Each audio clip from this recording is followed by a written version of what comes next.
de San Lucas, en ese momento especial de la parte final de la llegada de Jesús a Jerusalén, que una vez estaba Jesús orando en cierto lugar.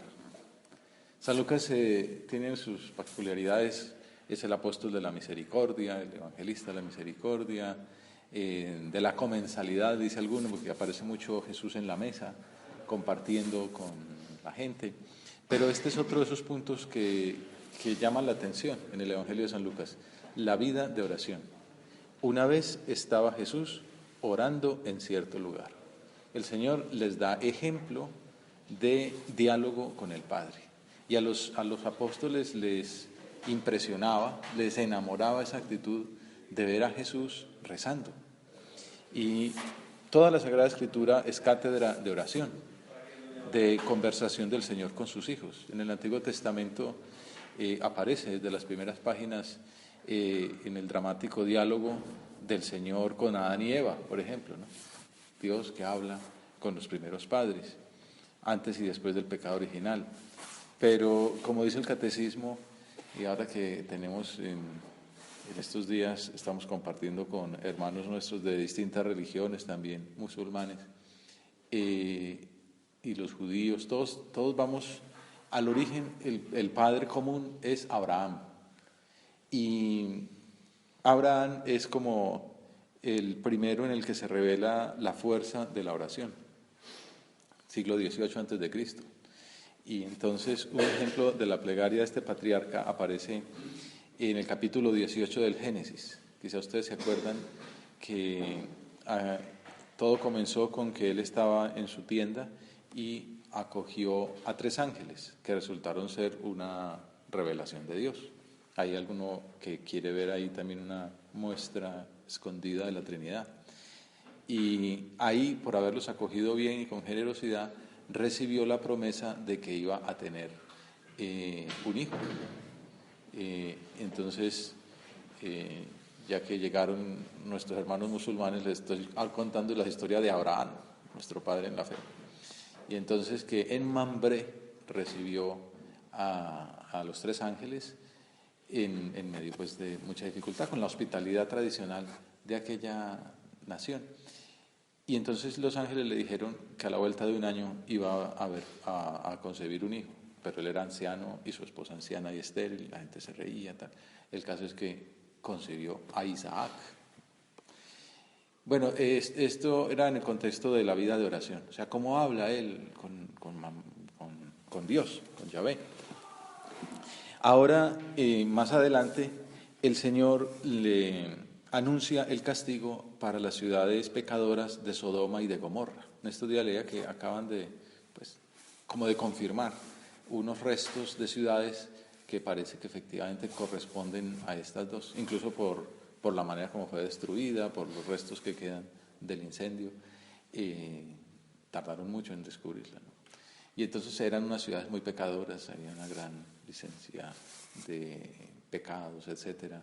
Y aquello subió al cielo de Dios, dijo, este pueblo se acaba. Bueno, son maneras también de Dios ir mostrando, ir llevando a su pueblo, ir enseñando el camino del bien. Esto es un poco violento, pero el caso es que anunció que iba a destruir aquella nación, pues aquel poblado, donde además estaba viviendo el sobrino de Abraham, Lot. Pero es muy bonito ver lo que aparece ahí en el Génesis, que es esa conversación, ese diálogo. Por eso el Catecismo dice que la oración se revela sobre todo a partir de nuestro padre Abraham, es como el gran maestro de oración. Y entonces empieza, como ustedes que son empresarios, ayer hoy que estaban hablando de negociación, pues empieza una negociación entre Abraham y Dios.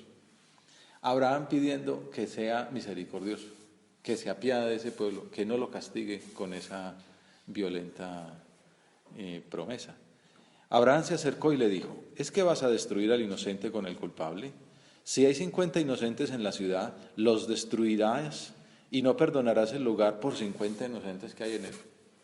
Y entonces, lejos de ti tal cosa, matar al inocente con el culpable, de modo que la suerte del inocente sea como la del culpable, lejos de ti. El juez de toda la tierra no hará justicia. Ya sé que era insistente en su plegaria. Y entonces dice la Escritura que el Señor contestó: si encuentro en la ciudad de Sodoma 50 inocentes, perdonaré a toda la ciudad en atención a ellos. Esto también muestra la importancia de la santidad y de la vida justa. También las personas que luchan por ser buenos hijos de Dios ayudan a elevar el nivel, y también con sus oraciones interceden ante Dios por la gente que no se porta tan bien. Y no se trata de dividir el mundo en buenos y malos y considerarse uno del lado de los buenos tampoco. Pero sí sentirse uno necesitado de interceder y de ayudar por los demás. Bueno, el Señor le dice: sí, listo, si hay 50, no la destruyo. Y entonces Abraham, eso es la oración, dialogar con el Señor. Y Abraham empieza a pensar y empieza a echar números y no le cuadran, ¿no? Y dice: uy, ¿y qué tal que no haya 50 y no 40? Entonces empieza la negociación y dice: bueno, pues si hay 40 buenos, no la destruyo. Y entonces, bueno, que Dios me perdone si soy muy insistente, pero ¿qué tal si no son sino 30? Y total, va regateando hasta llegar a 20, hasta llegar a la exigencia de 10 justos. Y si hay 10, tampoco se alcanzó. Ni 10 había buenos. Pues estaba Lot, la esposa, que después resultó curiosa, ¿no se acuerdan la famosa anécdota? Dice, que no se voltee, que si no se convierte en estatua, y se volteó la pobre. Entonces ahí quedó convertida en estatua. Entonces ni 10 buenos había en Sodoma y Gomorra, y entonces aquello quedó destruido. Es más, casi ni se salva el pobre Lot y su familia. Pero bueno, lo importante aquí es ese diálogo entre Abraham y el Señor, que muestra la confianza del hombre que dialoga con Dios. Entonces, en este tiempo de Cuaresma, la liturgia nos invita a cuidar la oración. Y por eso estamos aquí, rezando delante de nuestro Señor, y hacernos ver que a veces en la vida vamos demasiado rápido.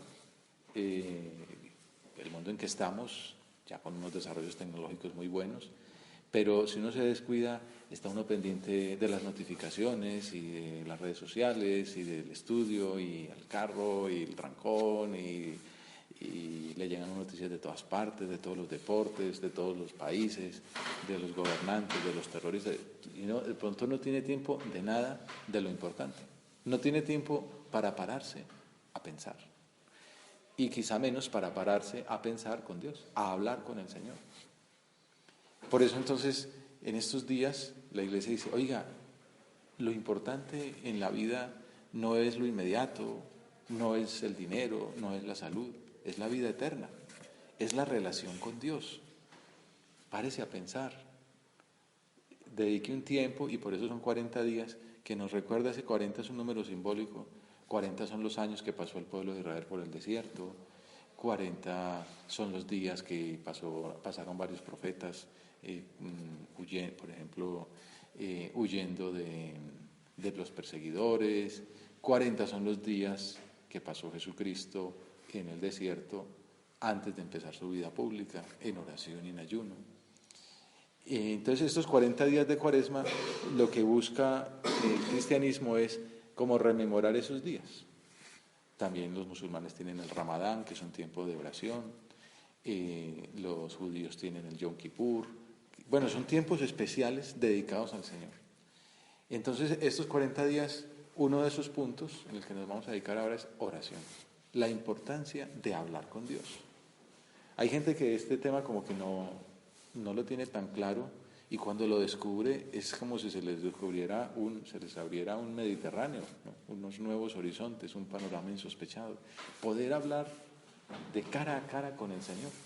De Moisés, el padre de los judíos, se dice eso, que tenía tal capacidad de diálogo con Dios que hablaba con él como un amigo. En el Antiguo Testamento, Dios, uno de los factores que se entiende es la trascendencia, ¿no? Como que está lejano. Y es una manera que él tiene de ir diciendo: espere, que entre tantos dioses, todo pueblo tiene su Dios, todo clan, toda tribu, hay uno solo, ¿no? No es el politeísmo, es decir, que todo el mundo crea en ese único Dios. El Alá de los musulmanes, que es el Yahvé de los judíos, que es la Trinidad de los cristianos, que es el mismo, ¿no? Y Moisés hablaba cara a cara con el Señor. La verdad, como envidia, ¿no? Que decir eso, o sea, que tenga una amistad tal con Dios. Ya con la evolución del tiempo y la preparación de ese pueblo que se va haciendo cargo, se va dando cuenta de que es posible tener una relación íntima con Dios, ser elegido por Dios, ser un pueblo escogido, pertenecer a una raza selecta. Dice San Pablo, al llegar la plenitud de los tiempos, San Pablo era un maestro del pueblo hebreo, era un doctor de la ley, había estudiado a los pies de Gamaliel. Y entonces, bueno, en ese meditar había tenido entre ceja y ceja el cristianismo, porque los veía como enemigos del templo, enemigos de la religión verdadera, que para él era, hasta que el Señor se le apareció en el camino de Damasco. Él iba a Damasco a encarcelar a los cristianos. Y en el camino fue aquella famosa aparición, cuando Jesús le dice, Saulo, Saulo, ¿por qué me persigues? Y entonces hay ahí toda una teología muy bonita, porque no dice, ¿por qué persigues a los cristianos? Sino, ¿por qué me persigues a mí? O sea, Dios se identifica con su pueblo, con su gente. Y por eso Pablo después se va a meditar 3 años, qué significó todo aquello, y a estudiar de nuevo lo que había estudiado antes con esta nueva luz. Y entonces él descubre aquello, nosotros somos miembros del cuerpo de Cristo. O sea, el cuerpo de Cristo es como un organismo vivo, la cabeza es el Señor, y nosotros somos miembros de ese cuerpo. Estamos íntimamente unidos a Él, somos hijos suyos. Y entonces, todo esto nos habla de esa posibilidad de hablar, entonces, de hablar con Dios. En Cristo se llega a la plenitud de esa revelación cuando los discípulos lo ven a Él hablando con Dios. Porque bueno, lo de Moisés, al fin y al cabo se dice esto, pero en todo caso la trascendencia era muy grande. Y era una imagen, porque sí que está desarrollado en algún pasaje del Antiguo Testamento que lo vio pasar, ¿no? Vio pasar a Dios. También se dice en el Antiguo Testamento, ver a Dios cara a cara es morir. Es decir, he visto a Dios cara a cara, voy a morir, ¿no? Porque era tremendo, así es como la palabra, tremendo. Y entonces de Moisés se dice que el Señor le dijo, escóndete en una cueva que yo voy a pasar y verás la sombra de mi paso. Entonces no lo mira porque si lo mira muere. Entonces cuando Dios pasa, es una imagen como figurada, o como, pues porque Dios en ese entonces no era que estuviera encarnado todavía. Entonces cuando pasa dice que lo ve la espalda. Pero bueno, porque dice, la cara de Dios solo la puede ver Dios. ¿Qué es lo que después Jesús dice también? Dice, el Hijo del Hombre ha visto el rostro del Padre. El Hijo del Hombre es Dios, ¿no? Jesucristo es Dios. Pero por eso dice San Pablo, al llegar la plenitud de los tiempos, envió Dios a su Hijo, nacido de mujer, nacido bajo la ley. O sea, que con la llegada de Jesús marca como la plenitud de los tiempos, en que Dios ya se hace cercano y es posible hablar con Él. Pero lo más curioso es que esa revelación es que Él hacía oración. Él era Dios, pues digo, Él estaba diariamente en contacto permanente con el Padre y con el Espíritu Santo. Pero les impresionaba verlo de rodillas adorando. La oración, también eso tiene ese testimonio, es importante para el mundo que los creyentes recen, que den esa manifestación de fe. Y es bonito, y tenemos, ayer uno de ustedes decía, tenemos que aprender de nuestros hermanos de otras religiones que quizá son más coherentes con su fe, o al menos no les da vergüenza dar la cara por su Señor, y a la hora de la adoración, estén donde estén, extienden su alfombra y se ponen en oración y hablan delante de Dios. Por eso les contaba que no me molestaba para nada que un musulmán rezara en el oratorio. Pues bueno, si es un sitio sagrado y está adorando a Dios, pues busca el oriente y adora a Dios, ¿no? Pues nosotros todos, los creyentes, el mundo está necesitando ese testimonio de fe, que no es un testimonio violento ni intolerante, es un testimonio de decir, yo creo, y en el camino de la fe, en el hablar con Dios, encuentro la vía de la felicidad.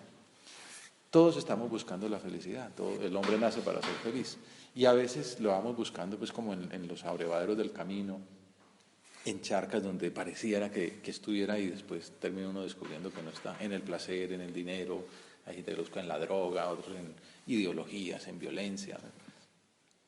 Nosotros tenemos que dar ese testimonio de la vida de oración. Los apóstoles ven a Jesús orando y entonces le dicen con toda sencillez: Maestro, enséñanos a orar. Así como Juan enseña a sus discípulos a orar, Juan el Bautista, el primo de Jesús, que estaba anunciado en el Antiguo Testamento, que era una figura como la de Elías, que preparaba el camino. Y Juan es uno de los protagonistas también de la Cuaresma. Preparaos, convertíos, que está por llegar el Mesías. Y entonces le dicen ellos: Maestro, enséñanos a orar. Es un pasaje muy bonito de la Sagrada Escritura porque es esa sencillez de familia, de poderle preguntar lo que uno quiera, y le preguntan eso: enséñanos a orar. ¿Qué enseña Dios a los discípulos sobre cómo hay que orar? Ya en el Antiguo Testamento hay toda una serie de enseñanzas. Los salmos, por ejemplo, lo que llaman los libros sapienciales y proféticos, los proverbios. Pero los salmos, en concreto, tienen una belleza. Por eso en la Sagrada Eucaristía, en la liturgia de la palabra, nosotros siempre rezamos un salmo.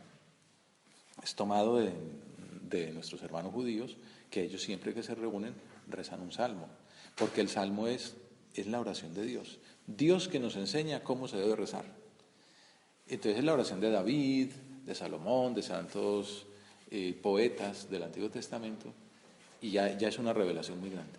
Pero que Dios mismo nos diga cómo hay que orar, ya es el colmo, ¿no? Entonces uno diría: a ver, pongamos ojos abiertos, oídos despiertos, que Dios nos va a decir cómo se le reza a Dios. Entonces, tenemos que agradecer al apóstol que haya preguntado esto, bueno, y a los discípulos, a los evangelistas que nos lo transmitieron. Una vez que estaba Jesús orando en cierto lugar: Señor, enséñanos a orar, como Juan enseñó a sus discípulos. También aprendamos de ellos a hablar con Dios de esa manera, con esa confianza, como se habla con un amigo, como se habla con el Padre, como se habla con la Madre, como se habla con el amor. Así tenemos que hablar nosotros con el Señor. Antes la gente, pues incluso los mismos escritores sagrados, pues, o de cosas espirituales, ponían unas palabras grandilocuentes, altisonantes: oh Dios, tal, sí, lo que digo, marcando como esa trascendencia. Pero después de que se ha hecho hombre, que se ha hecho niño, que ha dado la vida por nosotros, se trata de que lo tratemos con esa confianza: Señor, enséñanos a orar. ¿Y qué respondió Jesús? Saben, ¿no? Cuando oréis, decid: Padre. Ya solo con eso es una súper enseñanza, ¿no? Padre. A Dios, ¿cómo hay que tratarlo? Oh Dios infinito y lejano, creador de cielo y tierra, trascendente y absoluto. En filosofía, por ejemplo, el absoluto. Tal. No, mire, cuando va a hablar con Dios, dígale: Padre, o papá. Dios es mi Padre. Y así hablaba Jesús también con él. Y San Pablo, también maestro de oración, dice: Abba, Padre. El Espíritu Santo obra entre nosotros y nos invita a tratar a Dios como Abba, Padre. La palabra Abba es una palabra, pues, de esa época judía, como el niño trata a su padre. Entonces, casi es como en casi todos los idiomas es una cosa parecida. En otras cosas, porque son las primeras palabras que le salen guturales al niño: Abba, ¿no? Abba, Abba, Padre. Así hay que tratar al Padre, a Dios, como un padre, como un papá. Es que nos quiere de esa manera. Por eso nos envió a su Hijo, por eso se ha revelado, por eso se ha manifestado en la Sagrada Escritura, por eso ha dejado todos esos vestigios de su presencia, para que nos sea fácil acercarnos a Él. Y entonces la oración que Jesús nos enseña es el Padre Nuestro.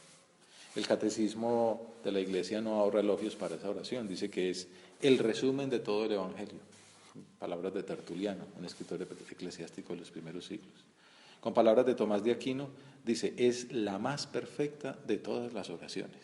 La oración que nos enseñó Dios mismo. Y uno de los mejores comentarios que se han escrito recientemente sobre la oración dominical es el de, se le dice dominical porque es la oración del Señor, Domino. Es de Benedicto XVI, el Papa alemán. Hay un comentario clásico, ahora antes de esta predicación lo estaba leyendo, que es el de San Cipriano. Entonces, en la liturgia de las horas lo repasamos durante este tiempo. Pero este Benedicto XVI hace un comentario muy bonito en ese libro, Jesús de Nazaret, y cita a un starets ortodoxo, un predicador cristiano de Oriente, que insistía en hacer entonar el Padre Nuestro siempre con las últimas palabras, ¿no? Como los DJ a veces que ponen los temas al revés, ¿no? De atrás para adelante. Dice, pues si uno pone de atrás para adelante el Padre Nuestro, descubre un camino muy interesante, porque es como hacer entonar el Padre Nuestro siempre con las últimas palabras para ser dignos de finalizar la oración con las palabras del comienzo, Padre Nuestro. Y entonces de este modo, explicaba el Starets, se recorre el camino pascual, el camino que comienza con las tentaciones en el desierto. El primer domingo de Cuaresma se meditan las tentaciones de Jesús en el desierto. Si eres hijo de Dios, convierte las piedras en pan. Si eres hijo de Dios, tírate de aquí que los ángeles vendrán a curarte. Si eres hijo de Dios. Entonces, no nos dejes caer en la tentación. La última petición es esa, las tentaciones del desierto. Las tentaciones que padeció el pueblo hebreo en el desierto. También, ¿para qué nos hiciste salir de Egipto? Allá éramos esclavos, pero al menos teníamos comida. Aquí somos libres, pero libres en un desierto, sin agua, sin comida. Las tentaciones, la tentación de la infidelidad, ¿no? Entonces, se comienza con las tentaciones, no nos dejes caer en la tentación. Luego se vuelve a Egipto. No nos dejes, líbranos del mal, ¿no?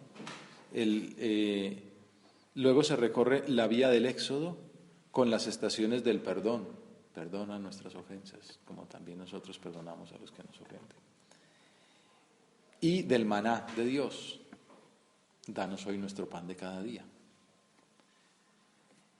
Y gracias a la voluntad de Dios, hágase tu voluntad en la tierra como en el cielo, se llega a la tierra prometida, el reino de Dios, donde Él nos comunica el misterio de su nombre, Padre nuestro. Es bonito, ¿verdad? Hay que meditarlo despacio, pero si uno arranca desde las tentaciones, termina a ver a Dios como Padre. Si uno vence las tentaciones, termina encontrando la paternidad de Dios. Pero bueno, podríamos hablar muchísimo del Padre Nuestro, poder uno predicar un retiro entero, son 7 peticiones, bueno, 3 como alabanzas de Dios, 4 en el que se habla de nosotros, las 3 son el tú, las otras 4 el nosotros. De alguna manera es un reflejo, una imagen de las 2 tablas de los mandamientos, en que las primeras 5 son sobre Dios y las otras son sobre la moral comunitaria. Pero quería que nos fijáramos en un punto concreto para estos últimos minutos de nuestro rato de oración, y es ese: perdona nuestras ofensas, como también nosotros perdonamos a los que nos ofenden.